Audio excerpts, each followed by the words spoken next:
Derrubado veto de Lula a projeto de lei do pente fino de aposentado por invalidez.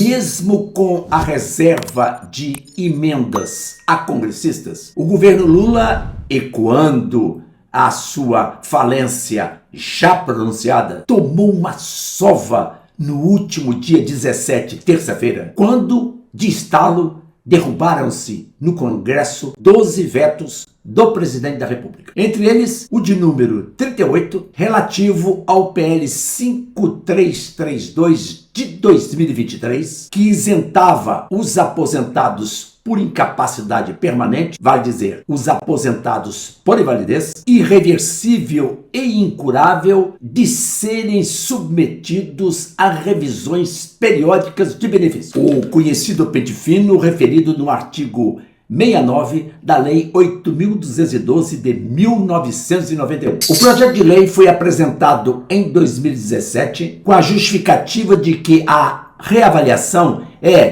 perda de tempo e dinheiro, porque além de exigir dupla perícia médica com gasto orçamentário dobrado, a condição de incapacidade já foi provada e a sua inalteração torna qualquer burocracia no sentido de fazer nova avaliação totalmente insana, desnecessária e humilhante. Casos irreversíveis exigem tratamento com base no princípio da dignidade humana constante do artigo 1º, inciso 3º da Constituição Federal. O exercício do direito de veto pelo presidente se fez com base na alegação de que a proposta legislativa contrariava o interesse público ao estabelecer que a deficiência fosse considerada condição permanente com base somente em estudos clínicos de determinado momento, sem considerar o aparecimento futuro de avanços terapêuticos capazes de superar a situação de deficiência. Evidente que arrazoado tão chinfrinho e vazio não teve força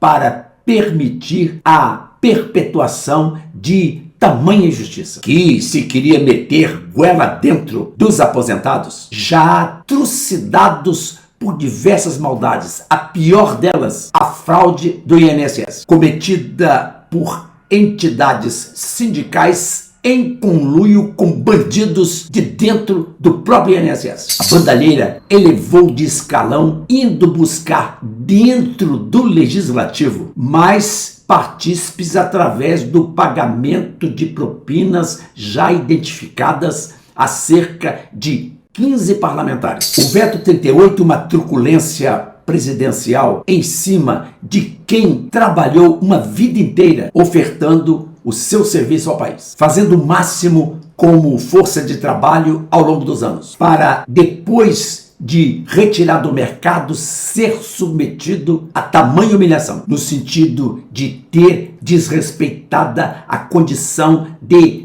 vulnerabilidade e hipossuficiência naturais desta fase existencial. E esse desrespeito se deu por meio de uma exigência estapafúrdia de avaliações repetidas e desnecessárias em vista de uma situação definida em um laudo médico, versando sobre a impossibilidade de superação de um problema pré-existente. Os aposentados nesse episódio beneficiaram-se do enfraquecimento da administração lulista sobre o legislativo. A agenda de arrecadação está na mira dos parlamentares, ou seja, o governo quer extrair na marra receitas antes de cortar gastos, que aliás não faz parte do abecedário lulopetista. O exemplo da voracidade fiscal é o fim das isenções de ativos como LCI, LCA e fundos imobiliários. A velha imprensa, forçada pelas circunstâncias a mudar a lente de leitura das proezas lulistas, assim expressou o momento. Revista Veja, José Casado. Ironia no Congresso. E no 30º mês, o governo Lula murchou. Diz ainda o articulista, a ausência de ânimo político é perceptível no Brasil, que aderna uma espécie de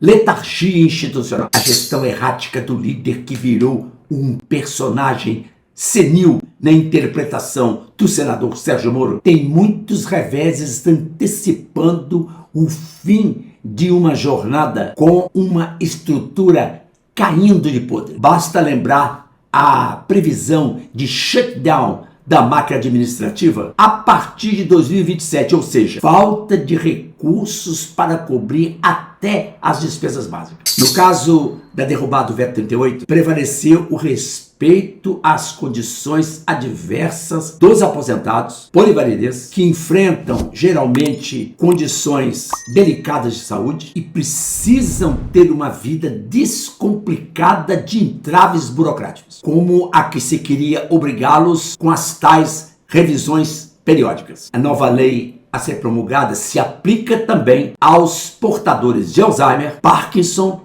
e esclerose amiotrófica, mantendo-se a exigência de reavaliação apenas nos casos com indícios de fraude. Este foi o Soletrando Direito. Se você gostou do vídeo, dê o seu like, faça a sua inscrição no canal, compartilhe o vídeo nas redes sociais, deixe seu comentário aqui embaixo sobre a derrubada do veto 38. Grato pela atenção, fiquem com Deus, tchau!